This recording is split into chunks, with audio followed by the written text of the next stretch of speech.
Assalamualaikum warahmatullahi wabarakatuh. Jumpa kembali dengan Guru Bangsa Channel yang ikut serta dalam mencerdaskan bangsa. Bagi Anda yang belum subscribe, silahkan subscribe, klik like and share agar manfaat dari konten ini bisa tersebar lebih luas. Biasakan nonton channel Guru Bangsa secara lengkap agar tidak gagal paham. Saudara, siang kali ini kita akan bicara yang hangat-hangat. Ada beberapa berita hangat yang memang memerlukan tidak sekedar pengetahuan kita, tapi sebetulnya adalah lebih pada komitmen kita.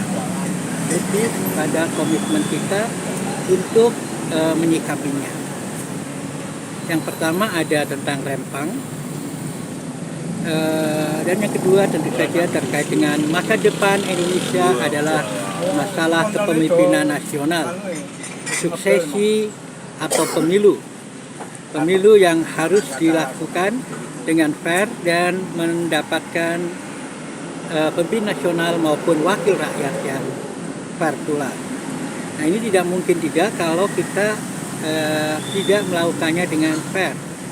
Nah, oleh karena itu kita juga harus menelisik setiap calon, menelisik setiap kandidat dengan fair pula. Misalnya yang banyak tidak fair adalah ketika seorang itu memang dilihat sebagai potensial untuk menghadang pihak-pihak oligarkis. Itu tentu akan dikuyo-kuyo, dalam bahasa Jawanya dikuyo-kuyo. Nah, contoh yang paling nyata sedang dikuyo-kuyo adalah keberadaan calon independen yang tidak berpartai, dan dia naik dengan prestasi-prestasinya, tetapi tidak diperlakukan dengan fair, tidak diperlakukan dengan adil.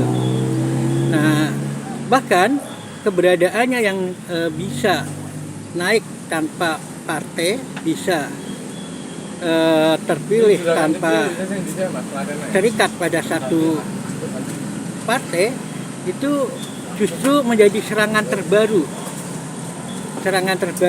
yang hampir dilakukan oleh semua komentator maupun pengamat adalah bahwa dia naik dengan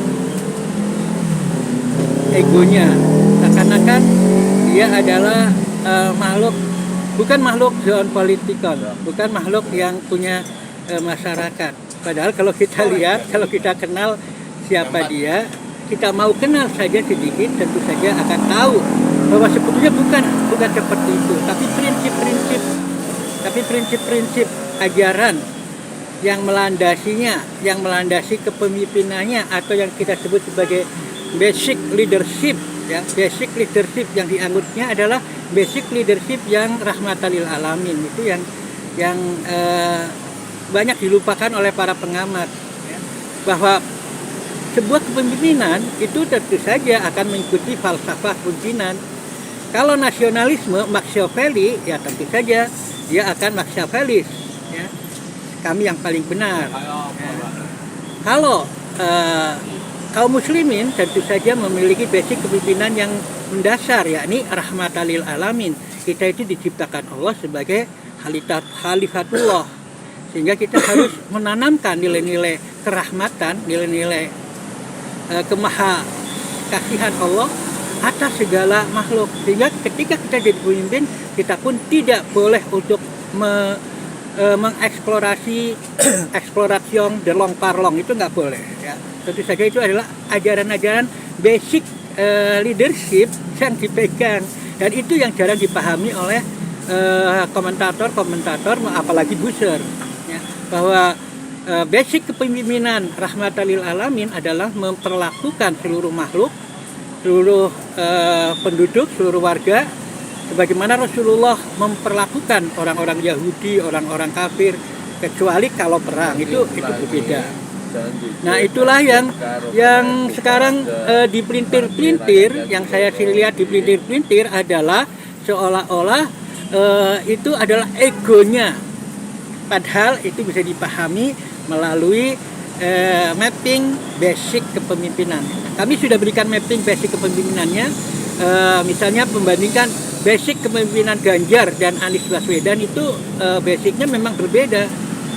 Ya kalau Ganjar Pranowo itu berasal dari bertitik tolak dari GMNI, Gerakan Mahasiswa Nasional, sedangkan Anies Baswedan itu adalah himpunan mahasiswa Islam. Nah itu beda.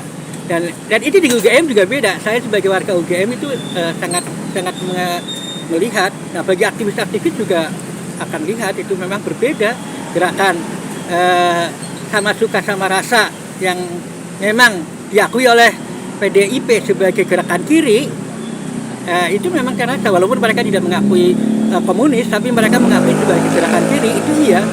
Ya, dan Anies sebagai basic pemimpinannya adalah himpunan mahasiswa Islam, tentunya harus menafsirkan rahmatan lil alamin. Dan itu bisa dipahami, teman-temannya juga akan bisa pahami. Dan bukan Anies sendiri, itu ada teman-temannya. Makanya Anies pun didukung oleh mereka yang menegakkan nilai-nilai rahmatan lil alamin. Nah, jadi saya yakin seperti yang sudah saya ungkapkan dan itu sudah nyata bahwa Golkar hijau mendukung Anies, itu sudah fakta. Ya, kemudian P3 rumah besar umat mendukung Anies, itu bisa terlihat dari gerakan pemuda Ka'bah mendukung Anies, walaupun P3-nya mendukung Ganjar. Kemudian Gerindra intelektual itu mendukung Anies. Jelas orang-orang aktivis kampus nggak akan mendukung Prabowo karena kita tahu siapa Prabowo pada saat gerakan reformasi dan lain-lainnya. Jadi agak lucu dan mungkin juga disengaja memposisikan Anies itu sebagai makhluk asosial, seakan-akan dia sendiri ego dan tidak punya ini, padahal tidak.